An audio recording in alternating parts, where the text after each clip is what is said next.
We wish to acknowledge the Aboriginal people as the traditional owners of this land, and we pay our respects to elders past and present.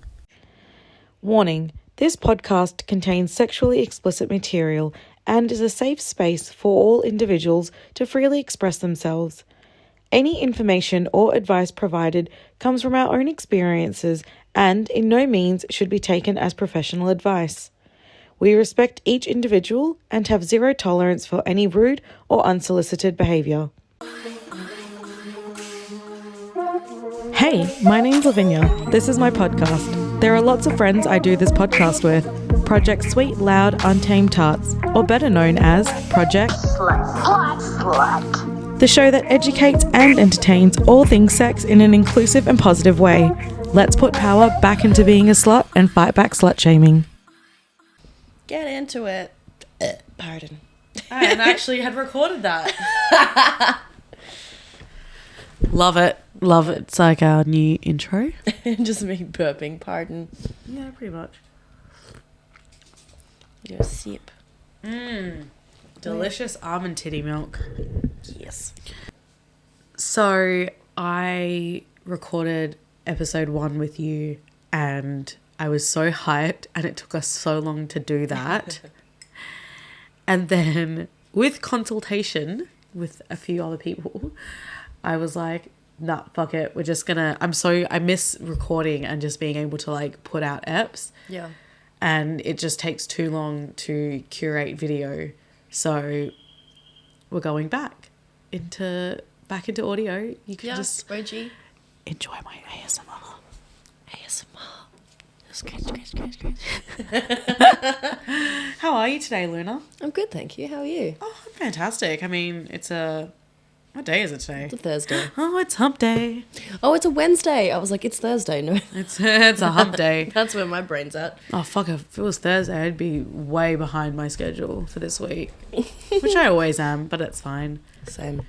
Okay, so before we start, obviously you've seen the show and you know I like to put things in people's mouths. Yes. And now do you understand why I asked you to bring me a blindfold? Probably, yes. Yep. Okay, your face. I'm like, what are you doing to me? Oh, this is why we missed the video apps now, because like now you did not see her reaction to her being absolutely traumatized by this. So we used to do lives on Instagram, but then the lives were shit because they would never save. So you'd have to automatically post them. And like sometimes we didn't want to post them automatically. Sometimes you just want them to be there. Just, yeah, exactly. So we're going with today. I made a little vlog of me buying today's, I don't know what to call it, thing. Taste test. Tasting. which we used to call Montana's Munchies, but because she's not here to do it, I'm going to call it Sexy Snacks. Ooh. Because I love sex and I love snacks and snacks are sexy. Same. Turn me on. Love it. I'm right there with you. I'm like, especially snacks after sex. Post-sex snacks. Oh, we you know what? That could be a whole topic on its own. Yes. Not even just like post-sex snacks, but the fact that I don't, but I'm sure you would enjoy your post-sex vape. Oh, yeah, 100%. But we will touch on that later because this is a topic. So okay. Here you go. The lovely, your roommate gave you this. Yes. Yes, they did. And, okay, can you see? I can't see. Okay, so I got a snack today. Okay. I'm so like, excuse me, normally I'm the one putting blindfolds on people. Yeah, this is just not. So I've already showed the audience this. So it is it's a flavor of chip. So you don't have to guess that. However, this is a limited edition flavor. Wait, so I have to guess the flavor of chip? Yeah, I'd love you to guess the flavor of it. Oh, okay. I'll try. Because obviously I don't want to give you something bad. Like I want this to be sexy snacks. Sexy snacks. Okay. By the way, we are not sponsored by this brand. This decision came from me being cheap at the petrol station. I love it. All right. Okay. Now, what you have to know about this flavor is that it's in collaboration with a very popular takeout food store. Okay. So this brand of chip collabed with, like, it's like if they did like a collab with Bunnings. It's Right, not okay. Bunnings, but like it's not like Bunnings. that. It's iconic. Okay. All right. Iconic. So I'm gonna put this in your hand. Okay. Right here. Yep. Okay. Yep. Okay. Wait. So I'm like, I was like, I thought you were gonna feed I me want the to, chip. but then like I feel like it's okay for you just to snack on these yourself. Like give it. Like I'd really like you to. It really is ASMR now. Can you describe what it tastes like? Because I feel like I don't actually know what it tastes like. So I'm gonna try it to myself.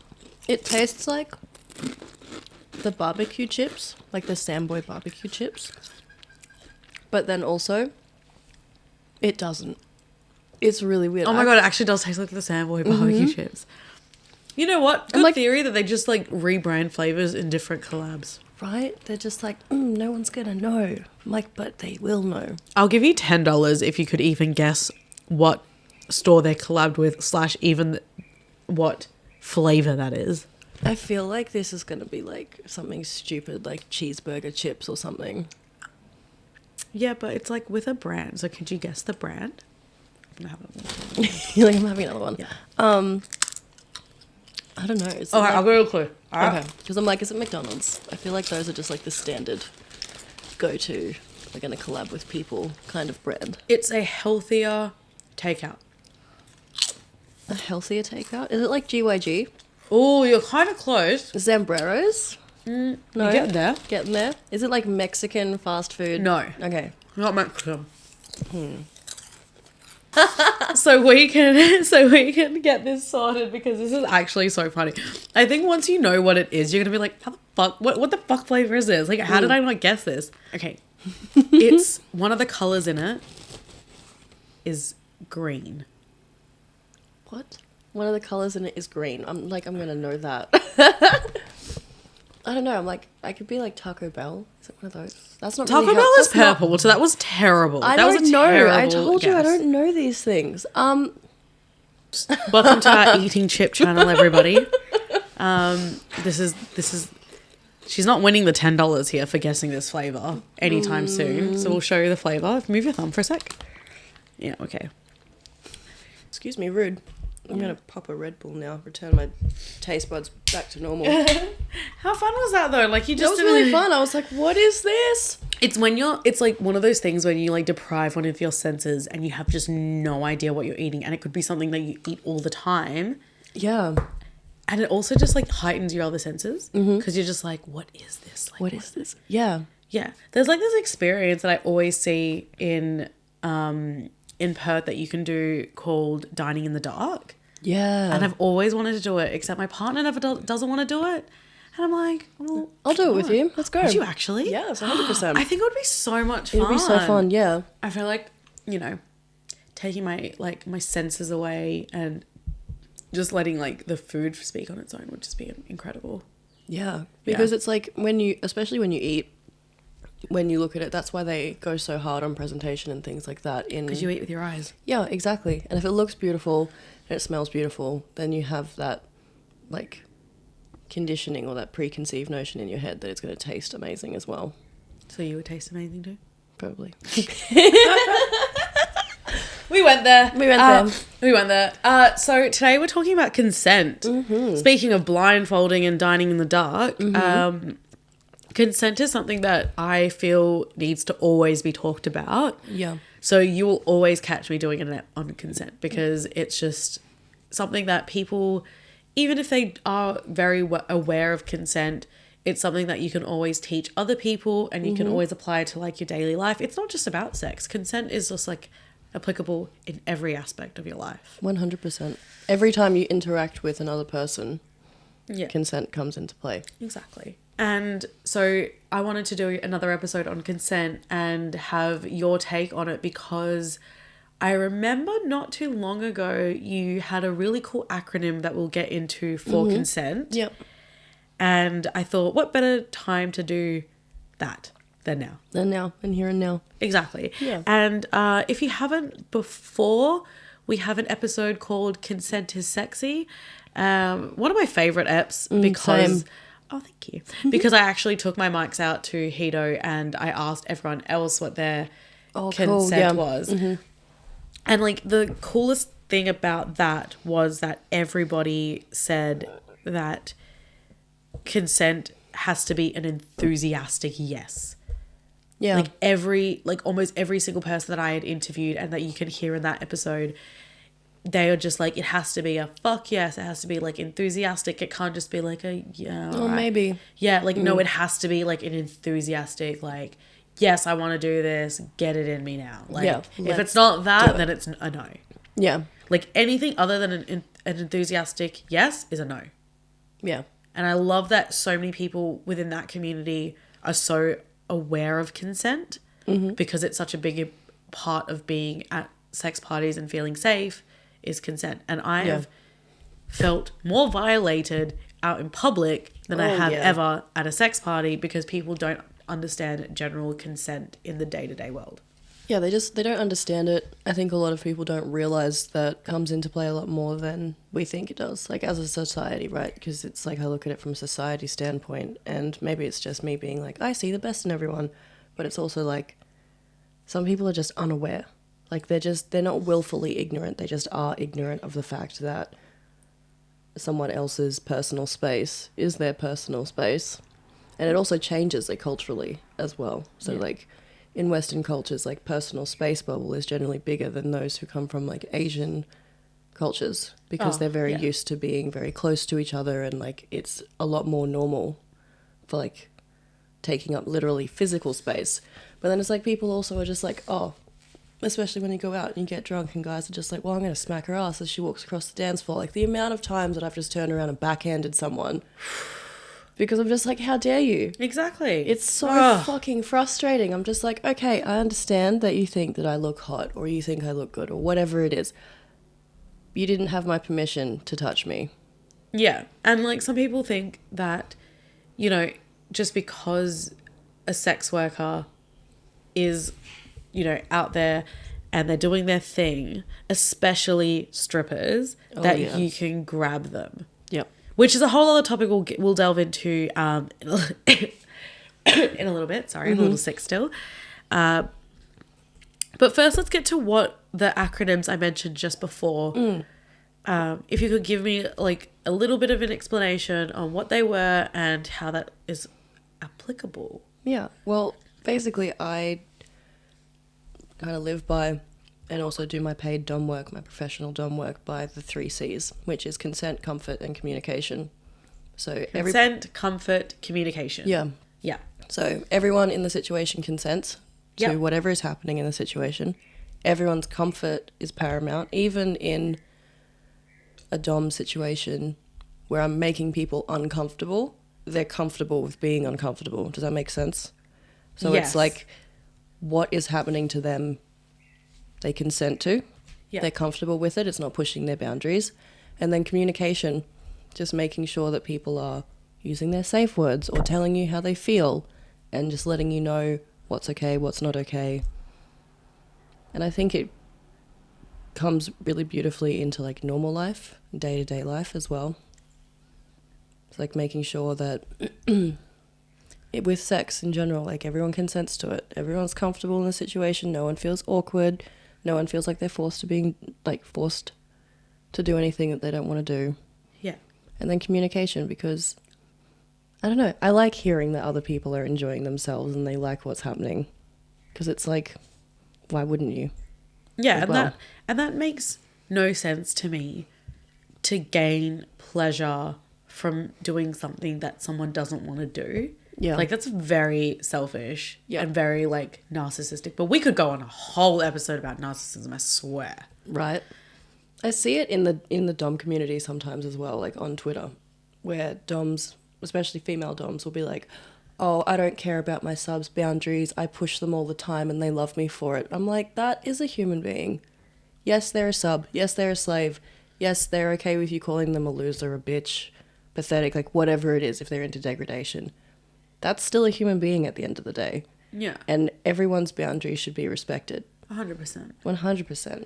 I hate stuff like that. That gives me the ick, like straight up. I'm just like, and I'm not following you anymore because I don't support this. Goodbye. One of the great things about what your acronyms were, the last one was communication. Because you could be doing something with someone, and this doesn't even have to be as drastic as two strangers hooking up. You could be doing this with your partner of like 10 years. Mm-hmm.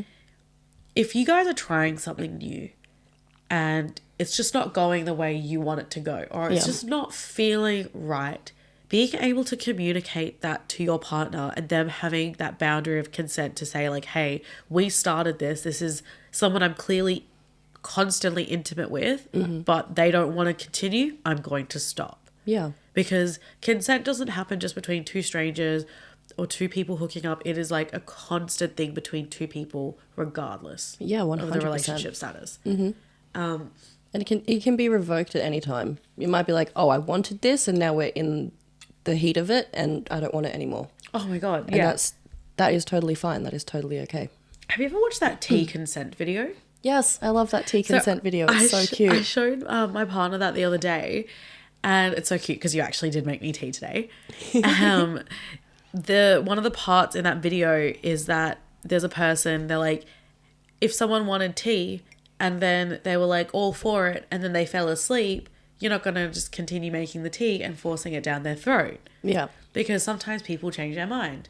And and also the way that video portrayed consent was great, because there was also a scene where they said that if someone like falls asleep while they're drinking tea, you don't just keep giving them tea.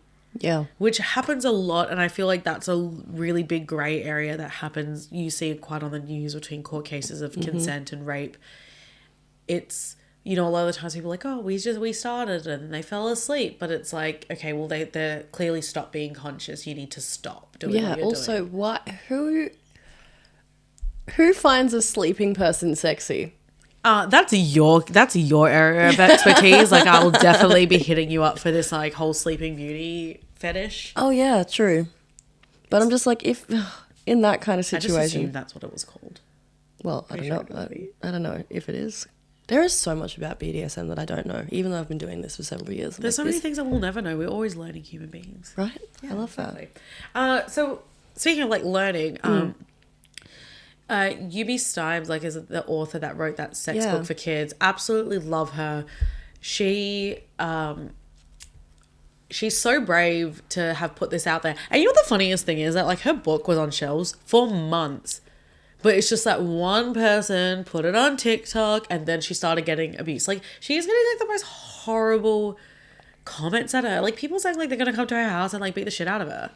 Like, okay, then just don't buy the book. Like, it's ridiculous. Why are you so hard pressed if you, like, she's not changing she's not raping children. Yeah, no, she's not grooming children either. Yeah, exactly. But it's like people will take their kids to like the Barbie movie, for example. People literally took their kids to that movie and I was like, there is so much sexual innuendo in this movie.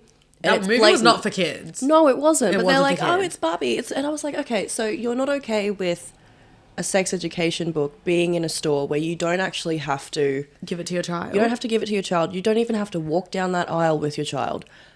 But you're going to take them to an adult movie, or you're going to let them watch movies with sexual innuendo in it because people are like, oh, they don't understand. I'm like, kids do understand.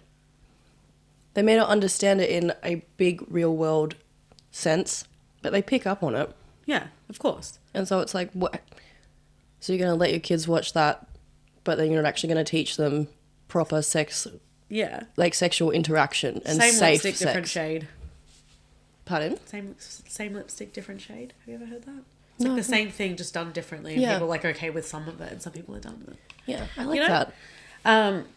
One of the things in her book that I really, really loved that I haven't actually ever heard of, which is why I love doing like re-eps of consent, is that getting a no in consent is actually a really powerful thing, because you've built a relationship with someone that they actually feel comfortable enough to say no to you. Mm-hmm. And that can just not be no. Like people need to detach the fact that no is a personal attack on you. Yeah. That could, like, there have been times where I've been really into a person, you know, the opportunity's there, but it's just not what I wanted. Mm-hmm. And it's good to know that, you know, someone would feel comfortable enough to say no to me. and I'm not going to react badly, because I think as a woman, that's something that we've had to face quite a lot, is that we worry about saying no. Yeah, we're not, it's like, from a society standpoint, it's not okay for women to say no. Yeah. It's just like, you just accept whatever you're given. It's like, you know, I know so many women and femme presenting people who just apologize for everything. Or like, there's this subconscious like need to apologize for our existence, or like taking up space, or voicing our opinion, or saying no, or revoking consent, or whatever it is. And it's like, no, you're a human being and you have rights as a human being. Yeah. To your own safe space, your personal space, your health, your safety, all that kind of stuff. I said safety 3 times because it's so important, but you know what I mean? Yeah. Mental health, physical health, sexual health, like you have right to all of it. And I think when you don't give a person the option to say no, they feel forced to say yes. Yeah. Like, it's easier, and I'm not sure if you've had this experience. I hate to say that I've had this experience, but there've definitely been times where I've just taken the bullet almost and just been like, fuck it, let's just yes. Yeah. Than having to have that argument and to deal with the no, because the no is not just like a no, it's like, oh, come on, let's just do it. That's literally what my ex would do to me. Yeah, and like, it's not nice. Like, it's not fun, because it's like, I've told you no. No is a complete sentence. Like, literally just that word on its own. Just no, say, period. No, period. Done. I don't need to explain to you why. I don't need to give you a reason. I shouldn't have to give you a reason. You should just be like, okay. Exactly. No worries. Because, like, people just take it personally, like you said. They're like, oh, it's an attack on me. I'm like, oh, it's not. And it has nothing to do with you. And, like, it's not even just... Sometimes you can have everything that you mentally think you want to say yes. Yeah. And still feel no. And the other person might feel really hurt about it.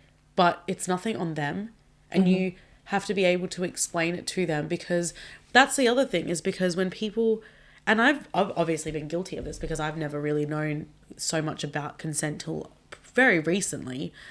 But in the past, when I said no, I should have said no. And if they were trying again, to say no and actually explain, hey, if I say no, it's a no. Not just trying to be that polite girl in society that everyone wants you to be. It's like, oh, like tiptoeing around, like, no, try not to hurt like this male ego. And I hate to say that it's a male ego, but if history has proven itself, it's usually on the side of this. Yeah.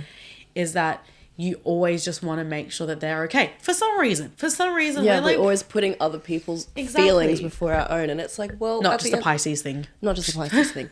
But it's like... Yeah, if you're always putting other people's feelings before your own, you don't allow yourself to have that space to say no. And if someone else is not giving you a safe space to say no, it makes it so hard. And it's like, I've been in those situations where you're just like, oh, fine, whatever, shut up. Like, will this shut you up? Because stop asking. And you just do it. And like you said, you just bite the bullet, you just do it. And it's so fucked. Yeah. And looking back on it now, I hate that I just, like, complied, and I was just like, oh, fuck it. Like, but that's just, like, the society we live in. Like, and it sucks because... That's why this podcast exists. Oh, we try. We're changing the world, people. One little listener at a time.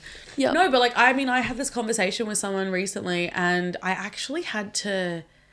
Like, I had this conversation, and I could tell that the more detail I gave was making the person feel uncomfortable. So I kind of, because this person was a male, and we were talking about consent, and he was asking me about my past experiences, because obviously as a male, like, he's been quite sheltered from that, which is, like, fantastic, like, great. I don't want to wish this experience on anyone. Yeah. But he didn't understand it, and so when I tried to explain it, I could see how uncomfortable he was feeling, but it's no water off my back, because I'm just so used to it. And I kind of sheltered the details, because I was like, fuck, man, this is actually really heavy stuff. Like, yeah. We've got a school bus pulling up outside. Welcome to our after school care, kids. Come on about sex. Oh my God, how creepy. Like, we're just talking about sex here, and all these kids are, like, getting off the bus, like, come in here. Like, they're all like, yay, we're so cute and innocent. We're like, sex. So I tried to shelter so many details of my past consent experiences, because I could see how uncomfortable it was making my friend feel. And I could still make my point without having to go deep into the details. Yeah. And it sucks because I feel like what I've experienced is maybe a fraction of what others have experienced, and maybe even more than other people have. Like, some people have experienced none and some people have experienced a lot. And the scale of that doesn't matter, because when you look back, you're just like, fuck, I really could have done something different then. Yeah. But then what you can do now is that you can just talk about it. Like, I'm not looking to go and, you know, charge all these guys that have been pushy with me in the past. Like, no, like, what's that gonna do? Yeah.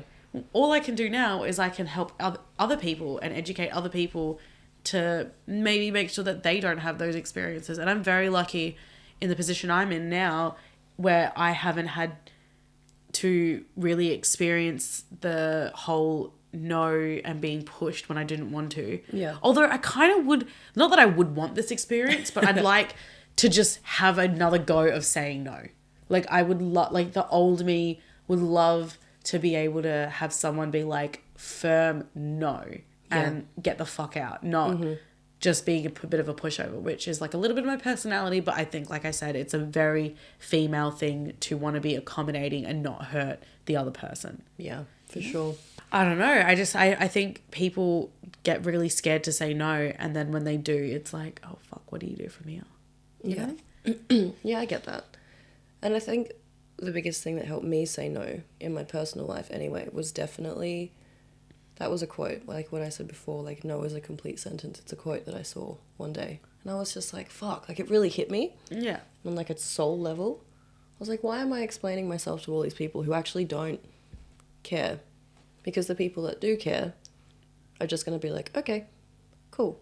Or they're going to have a conversation with you about why you don't want to do it. Not push you, but just inquire into your feelings. Like, don't be scared of the word no. Like, take that as an opportunity to make yourself better, to read the situation.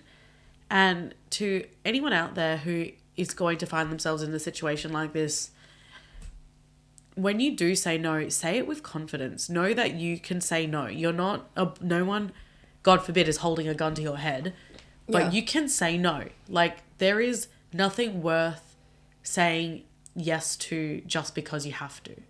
Yeah. Like, we're in a stage, we're in a, what era? We're in like a confident no girl era. Like, if you want to say no, you say no.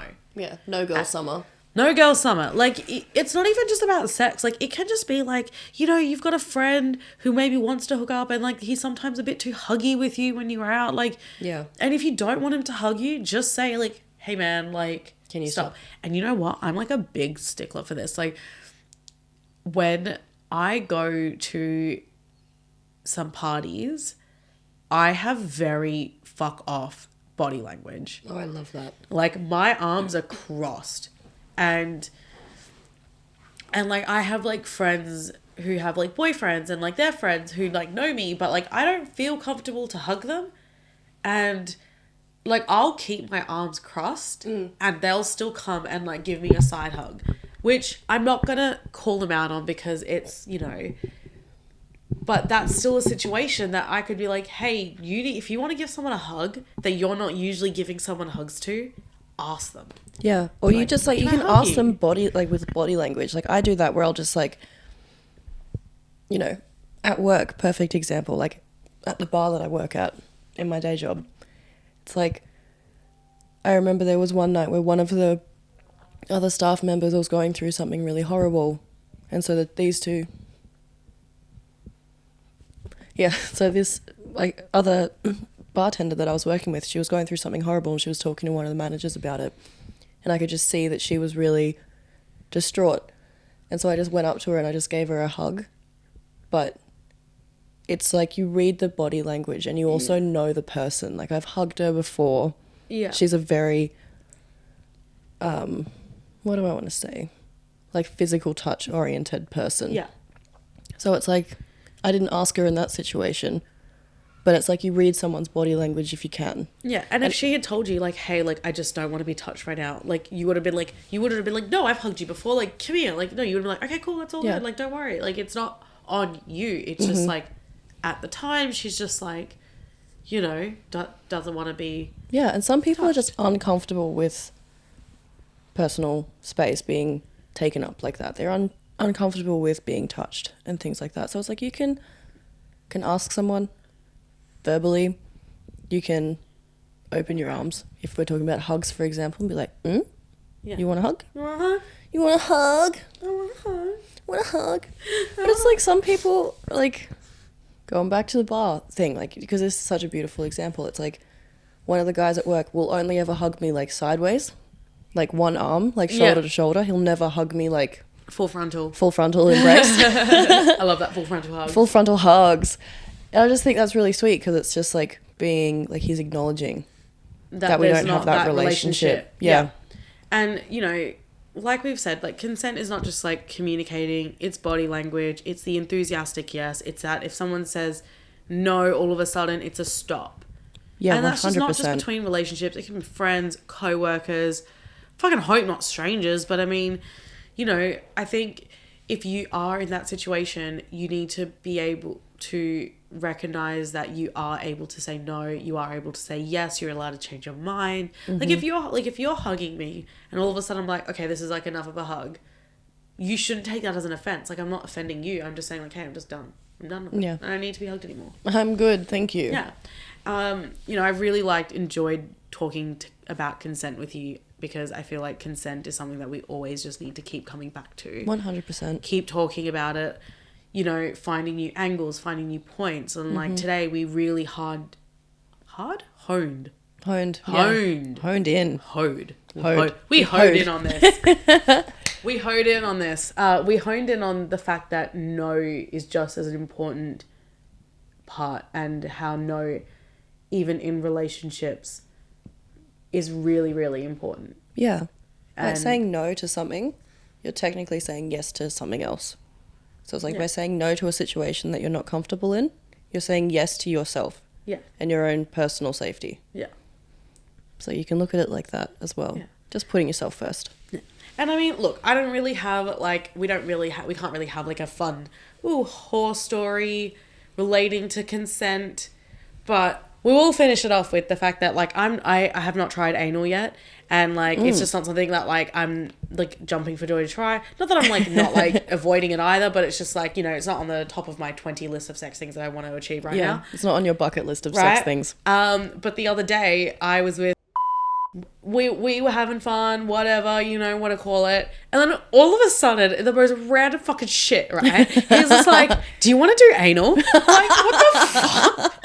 You're like, babe, what? Like, we don't do anything like that. We've never even talked about it. It's like 4 a.m. Like... Wait, what day was this?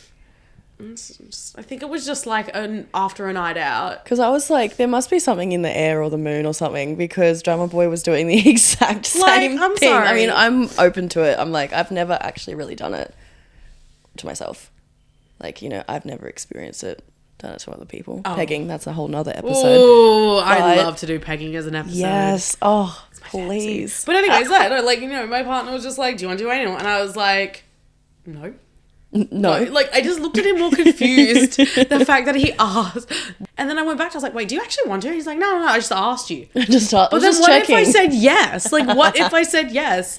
But in defense, my no came from more concern that you need to prep for anal, from what I've heard. 100%. And it's not the time at 4 a.m. after you've eaten kebab. Oh my God, no. That is danger. And with that, we'll end the consent episode. It has been lovely talking to you, and we'll see you next time. Bye.